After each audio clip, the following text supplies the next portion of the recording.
great advice. Absolutely. Yeah. Yeah. So can you tell me about a time, like a specific transformation you assisted with in an organization, what that was like? hmm Yeah. So again, I'll allude back to earlier answer. No transformation's the same. And so how we approach transformation is I want to know what are the top goals of the organization? Who are you today and where do you want to be 1, 3, 5 years from now? What does okay, we're doing better look like? What would uh, great look like? And what would be superb? And let's forge a path of understanding of let's take stock of where we're at today. But and I want to meet organizations where they're at on their journey. But my job as a coach isn't for us just to stay there. We've got to move forward. And one of my most recent um, engagements was with an organization that was really focused on growth.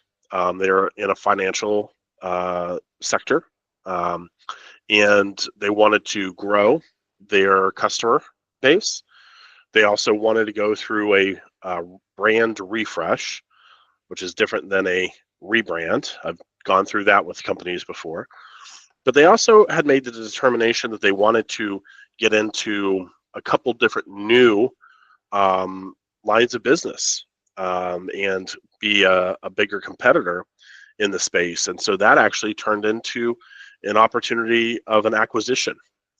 And so we had all of that, plus they wanted to go through a digital transformation as well. So a lot of things going on all at once. And then how do we create a sustainable path to position the organization for these transformations to not just begin and not just to survive, but to thrive.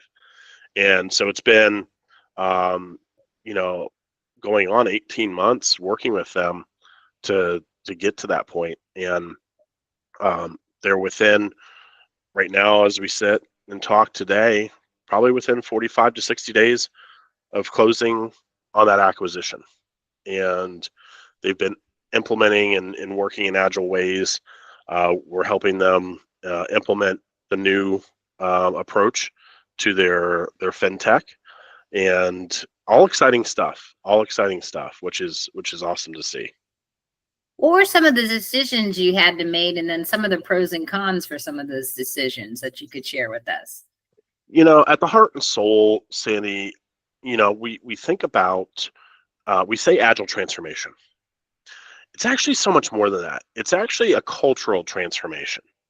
And so much has to be focused on the employee experience of changing their ways of working. I always start off by telling folks, agile is easy in theory, but hard in practice. But if I take the word agile away and I say change is easy in theory, but hard in practice, that starts to resonate with folks. And we can't forget the important factor of what we're now saying is human-centric change management. Because even though AI is taking a huge step forward in how we do things, we can't replace that humanistic connection. Because if we don't do that and we don't do it right, everything else is kind of becomes a non-thing, because we haven't been successful at managing that change.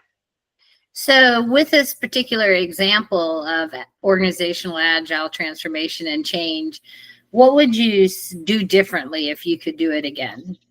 I would really, one of the things that a lesson I learned years ago, and I won't do a transformation without it, is creating a guiding coalition of leadership. Sometimes we look at an organization and we say, that leader is going to lead Agile. Well, what happens when that leader's gone or no longer the thought partner to lead the change effort?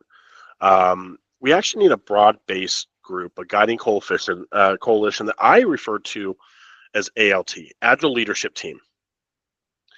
That group is fundamental. And it's changed, not just implementing the start of a transformation, the overall success of it. So that for me is kind of a non-negotiable. If they don't want to create that guiding coalition of leadership, I'm not the coach for you, because it's all built, this whole thing really is on standing on a foundation of lean agile leadership. And it's got to be championed by the top, but it can't be just one person or two people. It's got to be a broader base group. So I would say that's fundamental. And then number two, you've got to start changing the mindsets to understand, what do we mean by transparency? What do we mean by prioritization? What do we mean when we say, what's your capacity to get work done? And we've got to be very truthful about it. We can't allow these dark backlogs of work, usually in the form of shoulder taps or, hey buddies, can you do this? You've done it for me before. I've already been transparent. My work's already been prioritized to the organization priorities and strategic themes. It's not a no, but it might be a not right now.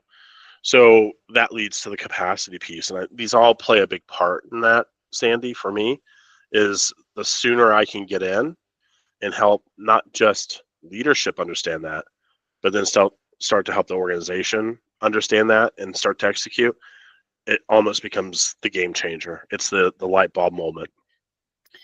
Wow, those are great insights into really successfully changing the organization inside out.